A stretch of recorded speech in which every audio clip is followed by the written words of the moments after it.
మీ personal interviews మరియు వ్యాపార ప్రకటనల కొరకు ఈ నెంబర్ని సంప్రదించండి. తర్వాత ఒక 2 hours తర్వాత గవర్నమెంట్ హాస్పిటల్కి తీసుకెళ్లారు, గుంటూరు గవర్నమెంట్ హాస్పిటల్కి. అక్కడ రఘురామకృష్ణరాజు గారిని కొట్టినప్పుడు ఉన్న ప్రభావతమ్మ గారే అప్పుడు సూపరింటెండెంట్ గా ఉన్నారు. తీసుకెళ్లారు. ఆవిడ వచ్చింది, నన్ను ఆవిడ కూర్చోబెట్టున్నారు ఒక చైర్లో. ఆవిడ వచ్చి ఆవిడ చైర్లో కూర్చున్నారు. కనీసం ఇలా తలెత్తి నన్ను చూడలేదు. వచ్చి కూర్చొని పేపర్ మీద నో ఇంజూరీస్ అని చెప్పి రాసి బయటకు వెళ్ళిపోయింది. అంటే అంత దారుణంగా ఆవిడ వైసీపీ వాళ్ళు చేసిన తప్పుడు పనులకు సహకరించింది. ఆవిడ మీద కూడా ఖచ్చితంగా న్యాయపరమైన చర్యలు తీసుకునే ప్రయత్నం అయితే నేను చేస్తాను. అక్కడి నుంచి మళ్ళీ కోర్టుకు తీసుకురాకుండా నన్ను మళ్ళీ సిఐడి ఆఫీస్కి తీసుకెళ్లారు. ఓ 2 hours సిఐడి ఆఫీస్లో మళ్ళీ ట్రైనింగ్ అనమాట. వాళ్ళు నువ్వు జడ్జి ముందు చెప్పకూడదు, చెబితే నీకు బెయిల్ రాదు, నీకంటే ముందు వేరే వాడు ఇట్లాగే కొట్టాడని చెప్పారు, వాడికి బెయిల్ రాలేదు, నువ్వు కొట్టారని చెప్పకపోతే నీకు బెయిల్ వచ్చేస్తుంది. అంటే నాతో కొట్టాడు కోసం అది. ఇక అక్కడ కొన్ని పేపర్లు, కొన్ని ఖాళీ వైట్ పేపర్ల మీద నాతో సంతకం పెట్టించుకున్నాను. ఇంకొన్నేమో ఏదో ఫాల్స్ అలిగేషన్స్ అన్ని, నేనేదో వైసీపీ నాయకుల్ని డబ్బులు డిమాండ్ చేశానని, ఆ డబ్బులు ఇవ్వకపోతే చంపేస్తానని నేను వైసీపీ నాయకుడిని బెదిరించానని. వైసీపీ ప్రభుత్వంలో వైసీపీ నాయకుడిని డబ్బులు అడగగలిగిన పరిస్థితి రాష్ట్రంలో ఎవరికన్నా ఉంటుందా? లేదా నిన్ను చంపేస్తా అని వైసీపీ వాడిని అనగలిగిన పరిస్థితి ఎవరికన్నా ఉంటుందా? ఒకవేళ ఆ రోజు అది చేసుంటే ఈ 6 నెలల్లో ఎంతమందిని నేను చంపేసి ఉండాలి, ఎంత డబ్బులు వసూలు చేసి ఉండాలి. సరే, ఆ ఫాల్స్ అలిగేషన్ అన్ని ఉంటే ఏంటి సార్ ఇది సంతకాలు పెట్టు అంటే, ఏంటి సార్ ఇది నేను డబ్బులు అడగటం ఏంటి, చంపేస్తానని బెదిరియటం ఏంటి అని సిఐ శ్రీనివాసరావు కేసు చేసింది. అతన్ని అడిగా, సంతకాలు పెడతావా లేకపోతే పెట్టించమంటావా అంటే మళ్ళీ అనేది కొట్టమంటావా అని. సరే, ఇక చేసేదేముంది, ఏమన్నా చేయనివ్వండి, నాతో దాంట్లో ఎన్ని తప్పులన్నా రాసి ఉన్నవ్వండి, నాకు దీనివల్ల ఎంత శిక్ష అయినా పడినివ్వండి, నేను చేయగలిగింది ఏం లేదు.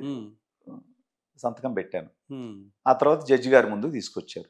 జడ్జి గారి ముందుకు తీసుకొచ్చినప్పుడు అక్కడ చాలా మంది, కొన్ని వందల మంది తెలుగుదేశం పార్టీ నాయకులు, కార్యకర్తలు, నా బంధువులు, స్నేహితులు వచ్చారు, అక్కడ ఉన్నారు. అక్కడ ఉండి అక్కడ ఉన్న వాళ్ళతో లోకేష్ అన్న కమ్యూనికేట్ చేశారు.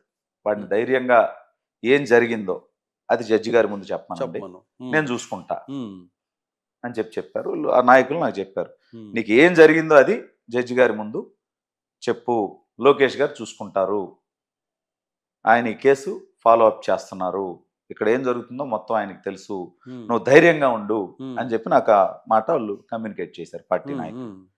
జడ్జి గారు అప్పటి వరకు చెప్పాలా లేదా, చెబితే ఏం చేస్తారు, మళ్ళీ కేసులు పెడతారా, నా కుటుంబాన్ని ఏమన్నా చేస్తారా అనే భయం నుంచి ఇక చెప్పేద్దాం, ఏదున్నా భారం లోకేష్ అన్న, చంద్రబాబు నాయుడు గారు ఉన్నారు, నన్ను వాళ్ళు కాపాడుకుంటారు అనే ధైర్యంతో ఇక జడ్జి గారి ముందు జరిగిందంతా చెప్పేసి చెప్పిన తర్వాత ఆవిడ మళ్ళీ మెడికల్ టెస్టులు చేయించండి అని రఘురామకృష్ణరాజు గారిని ఎలా పంపించింది, నన్ను కూడా గుంటూరు ప్రభుత్వ ఆసుపత్రికే పంపించింది. మళ్ళీ అక్కడ ప్రభావితమే ఉంటది, మళ్ళీ వాళ్ళు చెప్పినట్టు సంతకాలు పెట్టేవాళ్లే ఉంటారు అని. రాత్రి 12 గంటలకు అట్లా గుంటూరు హాస్పిటల్కి తీసుకెళ్లారు. అక్కడ ఇక రకరకాలు ఎముకలు, చర్మం, అన్ని రకాల ఈసీజీలు, అన్ని టెస్టులన్నీ తెల్లవారుతులు నిద్ర లేకుండా. ముందు రోజు రాత్రి నాకు నిద్ర లేదు, నన్ను అరెస్ట్ చేసి తీసుకెళ్లారు. పగలంతా లేదు, మళ్ళీ రోజు లేదు, అంటే 48 hours కనీసం ఒక సెకండ్ కూడా నాకు నిద్ర లేదు. అంటే విపరీతంగా అయిపోయాను, కళ్ళు ఎర్రగా అయిపోయాయి, అసలు నిలబడలేకపోతున్నాను. అప్పటికే వాళ్ళు శారీరకంగా హింసించేసి ఉన్నారు. ఇన్ని ఇబ్బందుల్లో మళ్ళీ తెల్లవారుతులు ఆ టెస్టులన్నీ చేపిస్తూ ఉన్నారు. అందులో రాత్రిపూట ఎవరైతే ఆ టెస్టులు చేస్తున్నారో, అప్పుడు ఆ ప్రభావతి గారు లేరు కదా, టెస్టులు చేస్తున్నారు వేరే డాక్టర్లు, వాళ్ళు ఒక 2-3 చేతులు ఇట్లా ఆల్మోస్ట్ ఒక 1 hour కట్టేసి ఉన్నారు. కాబట్టి ఇక్కడ బ్లడ్ కమిలిపోయి ఉండడం, ఇక్కడ ఏదో జరిగింది అబ్నార్మల్ గా, గట్టిగా వాచ్ ఉండడం, కాళ్ళు కూడా కొంత వాచ్ ఉండడం. అంటే దెబ్బలు వాళ్ళు కొట్టేటప్పుడే అన్నారు, నీ ఒంటి మీద ఏమన్నా గాయాలు ఉన్నాయా, నువ్వు కొట్టావనే ఏమన్నా ప్రూవ్ చేయగలుగుతావా అంటే వాళ్ళు అన్నారు. మళ్ళీ దొరకకూడదు, జడ్జికి కానీ హాస్పిటల్లో కానీ దొరకకూడదనే వాళ్ళ ట్రైనింగ్ తోనే. కర్రలు ఏం వాడారు, అవి ప్లాస్టిక్? అది కర్రలే, మామూలు కర్రలే. మామూలు కర్రలతో కొడితే బొబ్బలు ఎక్కుతాయి కదా. అదే కొంచెం కాళ్ళు, అది వాసిని, కాళ్ళు వాసిని, చేతులు వాసి ఉన్నాయి, ఆ సిమ్టమ్స్ ఉన్నాయి. బట్ ఏమి ఇరగడం, బ్లడ్ రావటం లేదు కదా, అది సివియర్ గా దెబ్బ తగిలినట్టు అవుతుంది. టాబ్లెట్స్ ఏమైనా ఇచ్చారా తర్వాత? అసలు ఏమి కొట్టిన తర్వాత ఏమీ లేదు, పెయిన్ కిల్లర్స్? ఏమీ లేదు. కొట్టిన తర్వాత ఒక హాఫ్ అన్ అవర్ అటు ఇటు నన్ను ఆ రూమ్ లో నడిపించారు. ఎందుకు? Blood circulation. అది ఎందుకని వాళ్ళు చేస్తున్నప్పుడు ఎందుకు చేస్తున్నారు అనేది నాకు అర్థం కాదు. తర్వాత అసలు వాళ్ళు ఏం చేస్తున్నారు అనేది నా మైండ్ లో రన్ అవ్వదు కదా అప్పుడు జరుగుతున్న సిచ్యువేషన్ లో. ఇప్పుడు తర్వాత నాకు అనిపిస్తుంది ఇవన్నీ ఎందుకు చేశారు అనేది ఇప్పుడు అక్కడి నుంచి బయటకు వచ్చిన తర్వాత ఆలోచించినప్పుడు తెలుస్తుంది. మళ్ళీ తీసుకెళ్లారు, తెల్లవారుదల టెస్టులు చేశారు. వాళ్ళు ఒక 2-3 డాక్టర్లు ఏదో జరిగింది, ఏదో కొన్ని గాయాలైతే అబ్నార్మల్ గా ఏదో జరిగింది అంటే రాశారు. అది రాత్రి రాశారు. పొద్దున్నే ఈవిడ కదా, మళ్ళీ ప్రభావతి కదా, మళ్ళీ మొత్తం అవన్నీ చెత్త బొట్టులో పడేసేసి మళ్ళీ నో ఇంజురీస్ అని చెప్పి మళ్ళీ రాసి జడ్జి గారి ముందుకు పంపించింది. మళ్ళీ రోజు మధ్యాహ్నం జడ్జి గారి ముందుకు వెళ్ళినప్పుడు మళ్ళీ ఆవిడకి చెప్పా, రాత్రి అంతా నన్ను నిద్రపోనీయలేదు, 48 అవర్స్ నుంచి నాకు నిద్ర లేదు, నాకు తిండి లేదు, ఏం పెట్టలేదు, ఒక్క రాత్రి ఇన్ని దెబ్బలు ఇంత పెయిన్ ఉందని చెప్పా, ఒక ఇంజక్షన్ ఇవ్వలేదు, ఒక టాబ్లెట్ ఇవ్వలేదు. అదంతా జడ్జి గారికి చెప్పా. పైగా రాత్రి వాళ్ళు రాశారు, పొద్దున్నే ఈవిడ ఇలా చేసింది, నాకు నమ్మకం లేదు, అందుకని ప్రైవేట్ హాస్పిటల్కి రిఫర్ చేయండి, లేదా రఘురామకృష్ణరాజు గారిని పంపించినట్టు ఆర్మీ హాస్పిటల్ రిఫర్ చేయండి అని నేను జడ్జి గారిని అడిగా. సరే, ఆవిడకి అర్థమైపోయింది. రాత్రి ఆవిడ నాతో గంట మాట్లాడినప్పుడు ఇప్పుడు నేను చెప్తున్నది నా సిచ్యువేషన్, ఆవిడ ఎదురుగా గంట సేపు ఆవిడ అలాగే మీలా మీ అంత దూరంలోనే నన్ను కూర్చొని రాత్రి నాతో 1 అవర్ నేను స్టేట్మెంట్ అంతా ఇచ్చినప్పుడు నన్ను కొట్టింది, ఇది బెదిరించింది, ఇదంతా ఆవిడ రాసుకున్నారు. ఇంతే డిస్టెన్స్ జడ్జి గారు ముందు రోజు రాత్రి.